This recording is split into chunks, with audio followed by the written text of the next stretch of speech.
Welcome to Warcraft by Numbers. My name is Jax, and today we start something new. Before we go any further, I gotta say this clear. This is my first warrior ever. Over 20 years in World of Warcraft, not once did I roll warrior. Not once. So this right here, this isn't perfect. This isn't mastered. This is raw. Every mistake, every pull, every upgrade that actually hits different, we're learning it together, step by step, by the numbers. So if you ever thought about warrior or tried it and dropped it, stay right here, because this time we don't guess, we learn. Welcome to Warcraft by Numbers.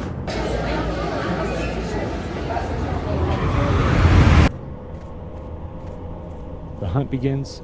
First real task, rule Hawkwind wants. 7 feathers, 7 meat. Sounds simple, it's not.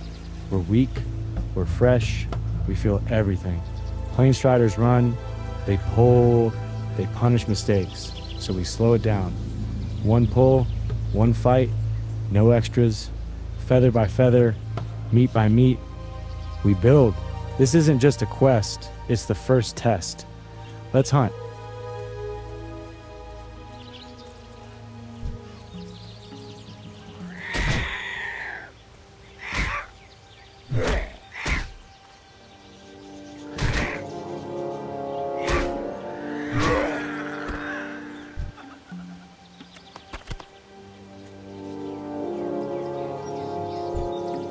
Now, just as another disclaimer, I have an enchanter and a tailor feeding this Tauren, so things will definitely speed up in progress as we carry along.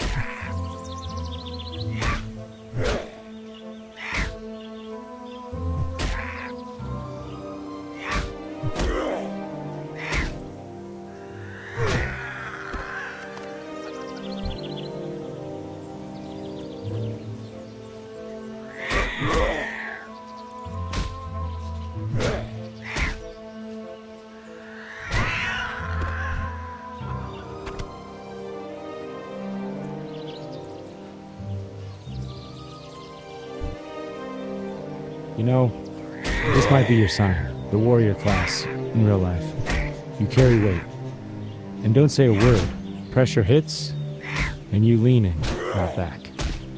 Things fall apart, and you stay. When others leave, you take the hit so they don't have to. You move slow, but you don't stop.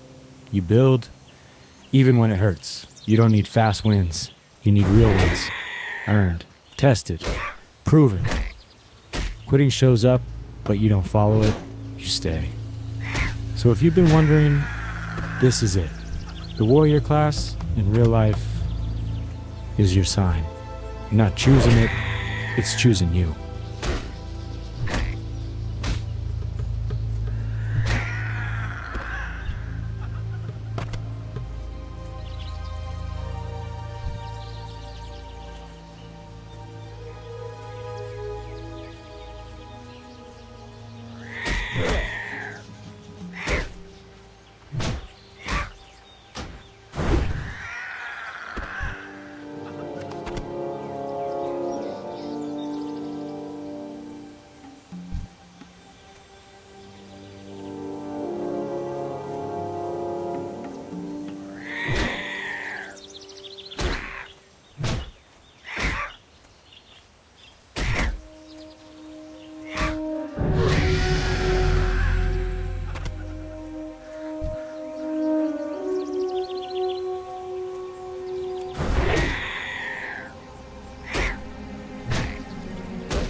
We're done.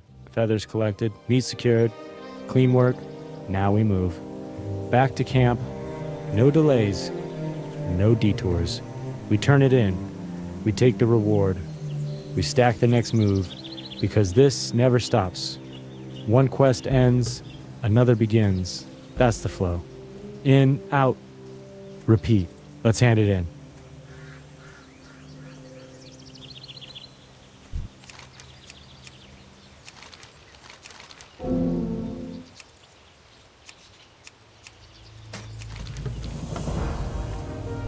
The hunt continues.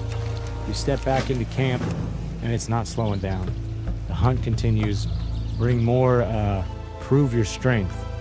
So we move. Next, attack on Camp Narache. They came in the night. They struck without warning. Drive them back. This isn't hunting now.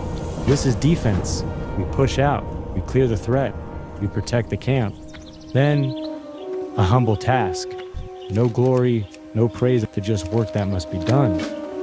So we do it. No ego. No shortcuts. Because even small steps build power. Now, break Sharp Tusk. A beast that won't yield. A force that must fall. This is different. This is a test of strength. No mistakes. No panic. We commit. And we finish it. Back to camp. Rights of the Earth Mother. Listen. Learn. The land will guide you. We slow down. We take it in. Because this isn't just battle. This is purpose. And finally, simple note. A path opens. A warrior's path. This is it. The beginning. Of what we're becoming. We hand it in. No hesitation. No turning back. We're not just leveling now. We're becoming a warrior.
Alright, first big tip, RNG, plain and simple, RNG sucks. Need 10 pelts, but the cougars, they don't drop. Not every time. Not even close. So what happens? More kills, more time, more risk. And early on, that hurts. So how do we fix it? We don't fight RNG. We outplay it. Buff up. Scrolls, elixirs, strength, hit harder. Stamina, live longer. Spirit, recover faster. Agility, more value per swing. Because if drops are random, our power shouldn't be. We stack the odds. We kill faster. We take less damage. We move sooner. Less downtime, more chances. Same result. That's the play. You can't control RNG, but you can control how fast you beat it. Here's what I should have done. Planned it. Used the main, bought scrolls, bought elixirs, sent it over. Power, early, Speed, early. Less struggle, more momentum. Because right now, we feel it. Every slow kill, every extra pull, every missing drop adds up. Now about the buffs, there's no hard level 5 cap. Not like that. Some scrolls and elixirs have minimum levels, but most early ones, you can use them right away. So if you can get them, use them. Stack them.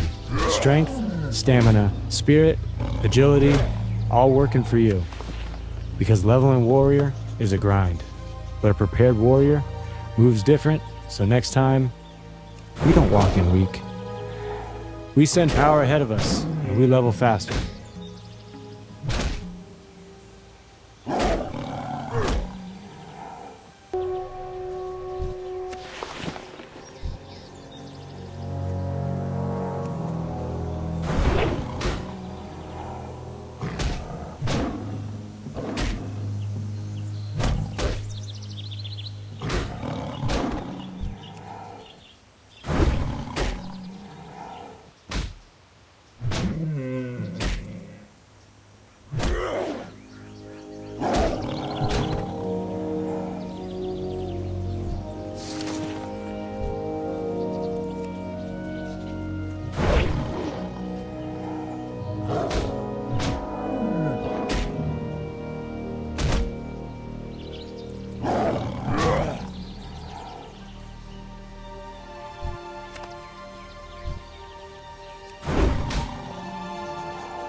The rites of the Earth Mother are the steps a young Tauren needs to take to gain respect in Thunderbluff. First, you must pass the rite of strength.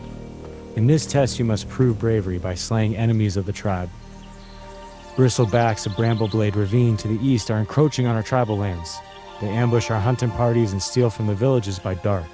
Show your valor in slaying these villains and return to the chief in Camp Narache with their belts as proof your deeds.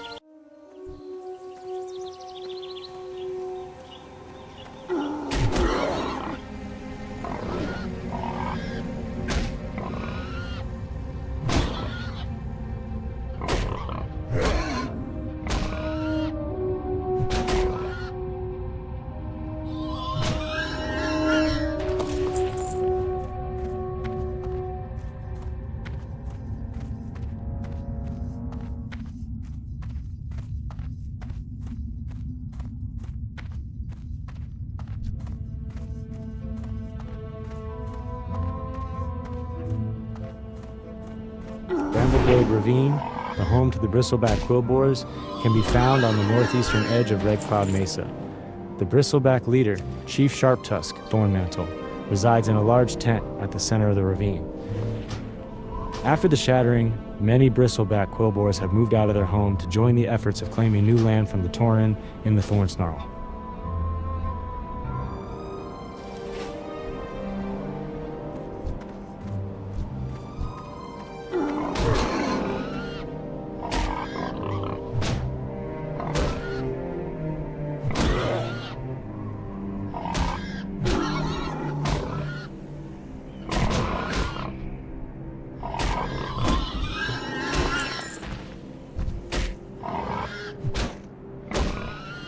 Warrior performance comes down to three things: weapon damage, rage generation, and target selection. And when even one of those gets out of line, the whole class starts feeling weak real quick.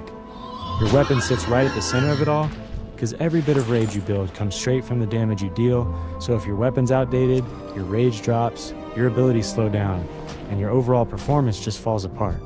Which is why keeping that weapon upgraded matters more than chasing small stat bumps like strength or stamina early on. From there, it rolls right into rage management, and this is where most folks trip up, because heroic strike replaces your next auto attack, and since auto attacks are what give you rage, spamming it actually cuts your long-term output instead of boosting it, so you only want to use it when you've got rage to spare, while Sunder Armor is what you lean on to build steady pressure and stay in control. Now that ties directly into target selection, and this part's critical, cause fighting enemies your level or higher bumps up your miss chance, and every miss gives you 0 rage, which puts you in a bad cycle where you can't use abilities and you lose control of the fight. So the smarter play is to stick to enemies 1 to 3 levels lower, so your hits land clean and your rage stays steady.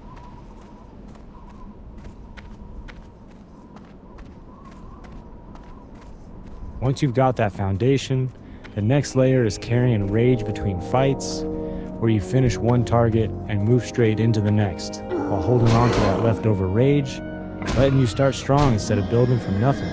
And that right there speeds things up and keeps you consistent. That flows into pacing too, because Warrior ain't got much in the way of sustain, so if you go pulling too much, you're gonna end up stopping anyway, but if you pace it right, you keep that momentum without needing to recover every few seconds.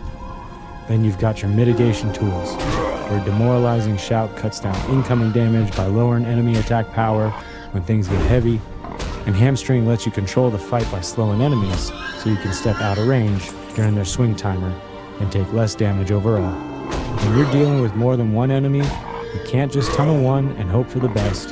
You've got to rotate targets and spread Sunder Armor across M to keep control and stop anything from running loose. And finally, first aid ain't optional, it's necessary, because Warrior doesn't have self-healing, and without bandages you're going to slow yourself down and risk going down in longer fights, so keeping that leveled makes a real difference.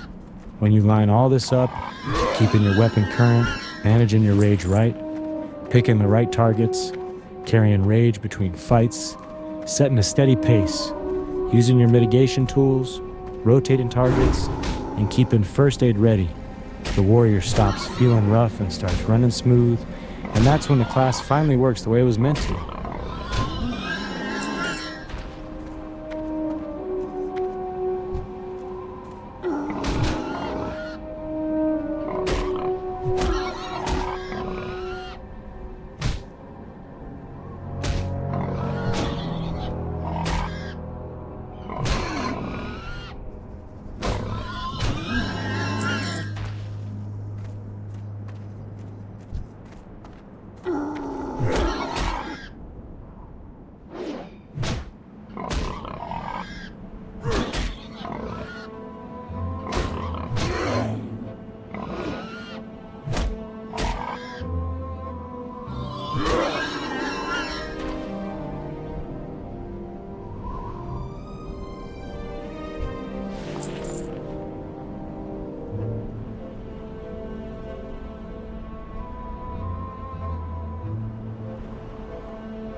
Now I know you're thinking about tanking right now, but let me tell you plain and simple, tanking early ain't about being tanky. It's about keeping control. Most folks on Reddit will tell you the same thing. You don't even need to be full protection this early. A lot of players are running arms or fury and still tanking just fine, because what really matters is how you manage your rage and how you hold threat. You start your pull clean, let everything come to you, and from that point on, your job is to keep every enemy locked onto you without burning through your rage, because the second your rage drops, you lose control of the fight. Now here's where most people mess it up. They start spamming Heroic Strike thinking it's gonna help, but that ability replaces your next auto attack, and since auto attacks are what generate your rage, all you're really doing is cutting off your own supply, so instead you lean on Sunder Armor. That's your bread and butter. You apply it, then you rotate targets, one to the next, keeping threats spread out, so nothing peels off you. You don't tunnel one target, that's a fast way to lose the rest. Your job ain't to do the most damage, it's to make sure every enemy stays right where you want it. Now your damage still matters, because damage feeds your rage and rage feeds your threat. And that's why a lot of players will run two-hander early on. It hits harder, builds more rage, and makes holding aggro easier. Then you swap to a shield when things start hitting harder than you like. When the fight gets a little heavy, that's when you bring in your tools. Demoralizing Shout to cut down incoming damage, Thunderclap to help with groups even if it ain't your main threat builder, and Taunt when something slips so you can snap it right back where it belongs. Keep everything in front of you at all times, because the moment enemies get behind you, you lose your block and your parry, and you start taking more damage than you should. When you put all that together, tanking at this level ain't complicated. You ain't standing there hoping to survive. You're managing your rage, spreading your sunder, and keeping the whole fight under your control. And once you understand that, tanking starts feeling a whole lot easier than you thought it would.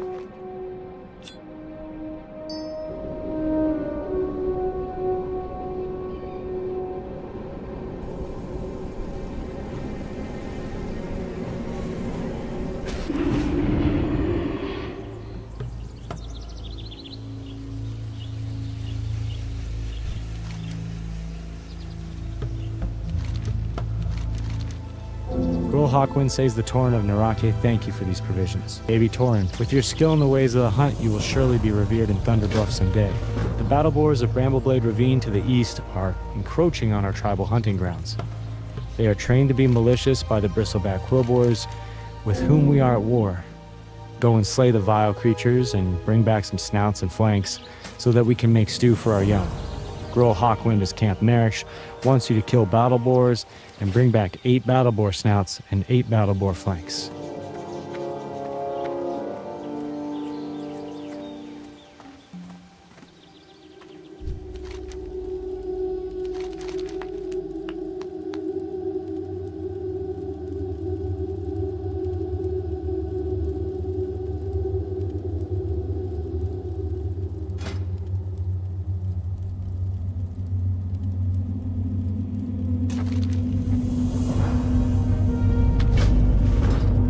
For you to continue with the rites of the Earth Mother, you must pass 2 more tests. It is time for you to broaden your experience. Travel to Bloodhoof Village and seek out the chief, Bane Bloodhoof, son of Cairn. There you may continue your journey and earn the acceptance of the elders of Thunderbluff. Take this totem to Bane. He will recognize my carvings and help you on your path. Follow the road out of Camp Narache and travel with haste. Do not stray, or you will lose your way. We're going to wrap things up here. This was episode 1 of Warcraft by Numbers, the No Ugly Cam, No Fat Body, Tauren, Read Out Loud, Warrior Walkthrough. Thank you so much for watching tonight. If you enjoyed this Read Out Loud walkthrough, let me know. That's how I know to keep building these out. This is just the beginning. Remember, I love you, but God loves you more. Until next time, so let's knock out the battle boars and hand in the rights of the Earth Mother, yeah?